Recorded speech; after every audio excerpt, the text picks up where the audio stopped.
কত টাকা দিয়ে বাঁধিয়েছেন, কত টাকা নিয়েছে? 1,05,000 টাকা দিয়ে বাড়ি বাঁধিয়েছে। ভূত প্রেত আত্মা আছে ছেলের মধ্যে, তা বাড়ি বাঁধিয়ে কি ছেলে ঠিক হয়ে গেছে পুরোপুরি? বই নিয়ে বসে গেছিল সঙ্গে সঙ্গে পড়তে? দেখুন, শিবধাম কোনো টাকা পয়সা চেয়েছে যে আগে টাকা তারপর কাজ তারপর গুরুজির সাথে দেখা তারপর ট্রিটমেন্ট চেয়েছে কি? যেটা সত্যি সেটা বলুন। আপনার নাম বলুন, বয়স বলুন, কি আছে তোমার, বয়স কত? বাচ্চার বিষয় বলছি, পড়াশোনার দিকটা তো একদমই ঠিক দেখতে পাওয়া যাচ্ছে না যতটা হওয়া উচিত। রেসলেস মাইন্ড, টাকাগ্রতা একদমই নেই, মনে নেগেটিভ চিন্তা আছে। এছাড়া চোখে চোখে রাখতে হবে একটা প্রাণঘাতী অ্যাক্সিডেন্টের যোগ রয়েছে, পরবর্তীকালে অধ্যত্ববোধ তৈরি হয়ে যাবে, মুখে মুখে তর্ক করতে পারে, একটা ছেলের মাধ্যমে ক্ষতিগ্রস্ত হওয়ার সম্ভাবনা রয়েছে বলছে বাবা। আপনাকে বলছি, হাজব্যান্ডকেও ক্ষতি চালানোর চেষ্টা করা হয়েছিল বেশ কয়েকবার, ছবি দিয়ে ক্ষতি চালানোর চেষ্টা করা হয়েছিল। অসামঞ্জস্য, মতবিরোধ, কলহ, ঝগড়া ঝামেলা, অশান্তি, বিপদে জড়াবেন, আয় উন্নতি পড়ে যাবে। শারীরিক স্থিতি, মানসিক স্থিতিও ঠিক দেখাচ্ছে না।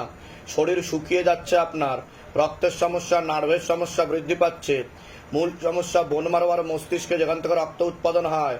প্রেতের ঝাপটটা লাগে, প্রেত বুকে মাথায় নাভির নিচে চাপার চেষ্টা করে, আপনার ক্রিয়া হবে। যেখানে থাকা হয় বাস্তুদোষ আর পিতৃদোষ দুটোই রয়েছে, এরকমই দেখতে পাওয়া যাচ্ছে। বলুন, কোনো প্রশ্ন আছে? আগে আপনি বলুন।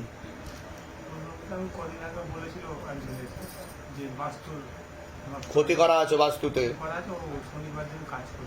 হ্যাঁ, কিন্তু যা দেখতে পাওয়া যাচ্ছে ক্ষতি করা আছে। আমাকে যেটা বাবা বলছে এবং দেখাচ্ছে আমি সেটাই বললাম, কিন্তু কাটানো হয়েছে বলে কিছু দেখতে পাচ্ছি না আমি। বুঝতে পারছেন আমি কি বললাম? আপনি কর্মবন্ধন করেছে, দেনা হয়ে যাবে, আপনার পথে বসার উপক্রম হবে। ঠিক বলছি কি না? যেটা আমি শুরুতেই বললাম আপনাকে প্রথম দিকে। আর কোনো প্রশ্ন আছে আপনার? বাচ্চার বিষয়ে প্রশ্ন বলুন। ওর মনে নেগেটিভ চিন্তা আছে, ভুল বিচার আছে, হীনমন্যতা ও ডিপ্রেশনে ভোগে, সাইকোলজিক্যাল প্রবলেমও তৈরি হতে পারে পরবর্তীকালে। পড়াশুনো তো করেই না, ওটাই তো বলছি। হ্যাঁ, তো আমি তো সেটাই বললাম, পড়াশোনার দিকটা ঠিক দেখাচ্ছে না। ঠিক আছে, হ্যাঁ, তো ওকে কি, ওর কিন্তু ব্রেনের সমস্যা হয়ে যাচ্ছে বলছে বাবা। বুঝতে পেরেছেন আমি কি বললাম? হ্যাঁ, একটা ছেলের মাধ্যমে ক্ষতিগ্রস্ত হওয়ার সম্ভাবনা রয়েছে, কিন্তু ওর উপর সরাসরি ভূত প্রেত নেই কোনো কিছু, এটা ক্ষতির প্রয়োগের কারণে হচ্ছে। ঠিক আছে, আর প্রেতের ঝপটটা লাগে আপনার। আপনার কোনো প্রশ্ন আছে? আপনার কোনো প্রশ্ন আছে?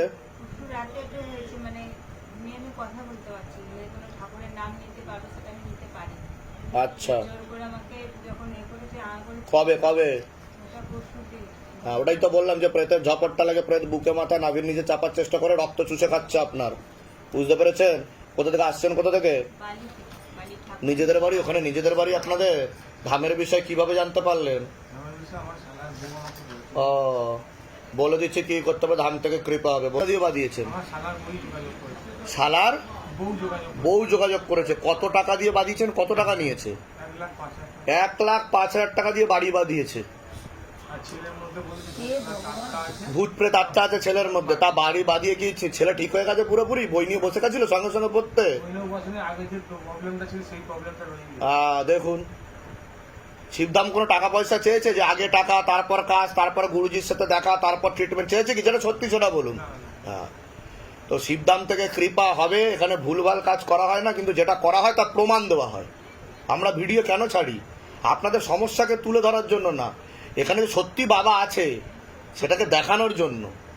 ঠিক আছে, বলুন জয় শিবধাম।